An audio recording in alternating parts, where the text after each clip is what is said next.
शोर उसकी नींद छीन रहा था। राज को नींद नहीं आ रही थी। मैं अपने कमरे में बिल्कुल अकेला महसूस कर रहा था। 2 दिन बाद उसने अपने परिजनों को जानकारी दी। परिवार के अन्य सदस्यों को उसकी अजीब बातें समझ नहीं आई। एक बूढ़े आदमी का कहना है कि गांव में एक पुरानी और डरावनी कहानी है, जहां मौत की छाया एक आदमी के रूप में आती है और उसे मार देती है। उन्होंने बताया कि रात में एक पुरानी कब्र के पास वह साया आया और वहां रोहिंग्याओं पर हावी हो गया। सारी बात सुनकर राज और विक्रम डर गए। यह महसूस करते हुए राज ने रात में गांव में घूमते समय अजीब आवाज की जांच करने का फैसला किया। उसने सोचा कि शायद उसे उत्तर मिल जाएगा। वह अपने दोस्त विक्रम को साथ ले जाने का फैसला करता है। विक्रम राज का सबसे अच्छा दोस्त था और उसकी संगति ने उसे बहुत साहस दिया।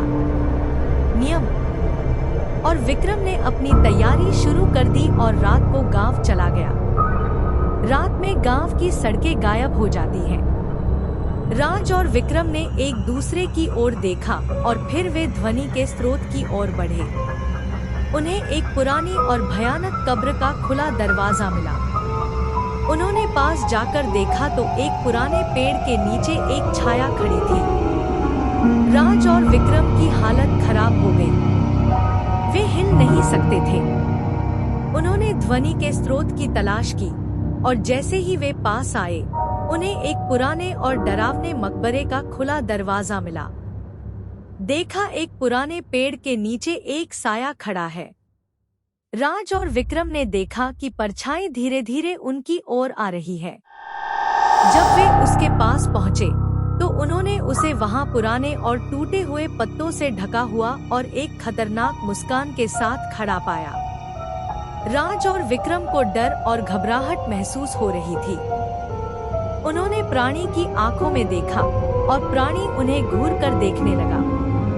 तभी एक अजीब सी शक्ति ने राज को वहां से हट जाने की सलाह दी। राज और विक्रम तुरंत वहां से निकल गए और अपने गांव लौट आए। जब राज और विक्रम अपने गांव पहुंचे तो उन्होंने वहां कुछ लोगों को एक बैठक में इकट्ठा होते देखा।